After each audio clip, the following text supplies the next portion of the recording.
Max Swango from Invesco Global Real Estate. Welcome to the Equities and Growth Assets Thank you. Symposium. Great to be here.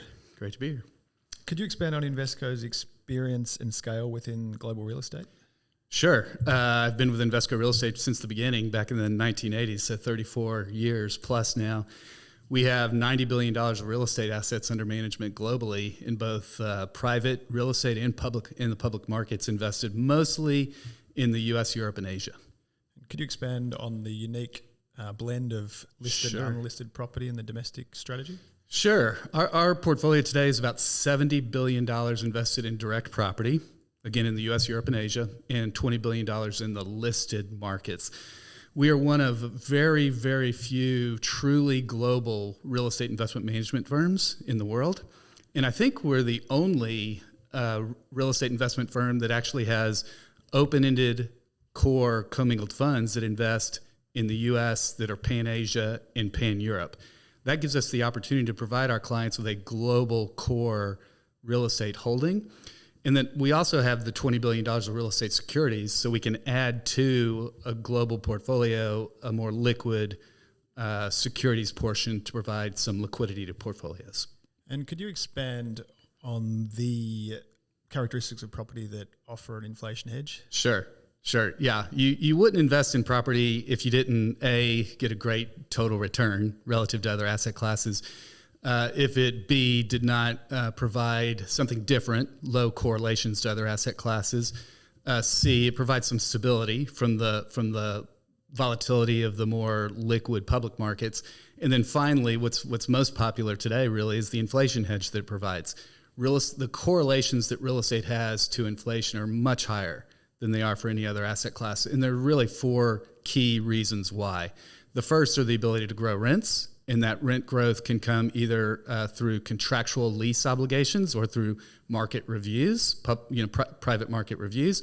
The second is the ability to pass through rising expenses to the tenants. So tenants are typically responsible for any increase in expenses. The third, and we're seeing this today, is what we call demand pull inflation. So that's inflation that's created by increased demand. We're seeing that clearly around the world as companies are growing. We're seeing growing economies, particularly in the U.S. right now. And as economies grow, people need more space. They want more office space. They want more logistics space. They need residential properties are in high demand. And that increased demand for space creates higher occupancies, higher rents, higher cash flows, and higher values. That's demand pull. We're also seeing cost push inflation being a benefit for property today. So that's costs are up. We all know that. Costs have increased. And if costs to build new properties are higher, that makes the value of your existing portfolio more valuable, right? In those new properties, so there will be less new supply built because it's more expensive. Doesn't make sense to build as much. And the properties that do get built will cost more, so they'll require higher rents. And that can create higher rents for even existing portfolios like ours. And what is one of the most powerful secular trends or themes you're seeing in property over the next few years? Yeah, there's a couple. One is certainly technology and the impact of technology that is having on demand for property. The second would be demographics, and you have to watch both, and clearly there are positive and negative effects from both, and that's where active management among the sectors within property is so important. So technology, the obvious one is e-commerce, and the changes e-commerce has had in creating demand. Increased demand in primarily logistics and warehouse space. So that's a very positive effect on property. The negative impact, obviously, that e-commerce has had on property has been the changing demand for retail. And obviously, we have too much retail space in the world, and the United States is the biggest abuser of that. But what retail space, but the best retailers in the world realize that they have to be excellent in both. They have to be excellent online with their technology and their e-commerce, and they have to have excellent bricks and mortar locations. And those excellent bricks and mortar locations demand higher rents. So technology, return to office, and the technology impact on that. Same thing with office.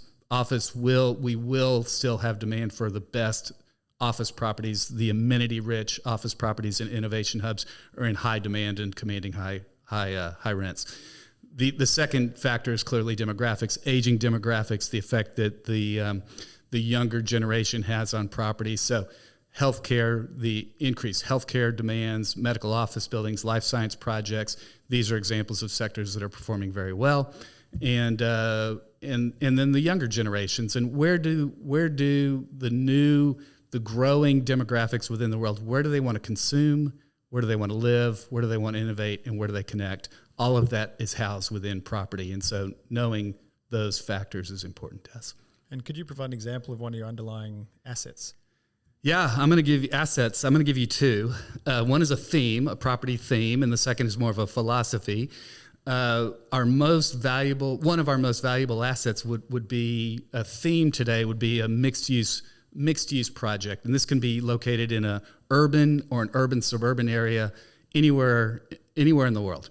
And that would be typically a mix of residential, some retail, some office space, a place where people want to be, a place that offers something that you cannot duplicate on the internet. So that would be a mixed use project, and those properties are in high demand today from office tenants, from retail tenants, and from people that want to live in that urban type environment. So that's a key theme, and we have those properties located around the world, in the U.S., in Europe, and in Asia, and we offer that exposure to that to our investors.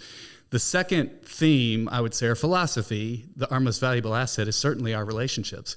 Property is a relationship business, and the ability to source and manage the best real estate investment opportunities requires outstanding relationships with developers and brokers and leasing agents that we've developed over decades, and that to me is probably our most important asset.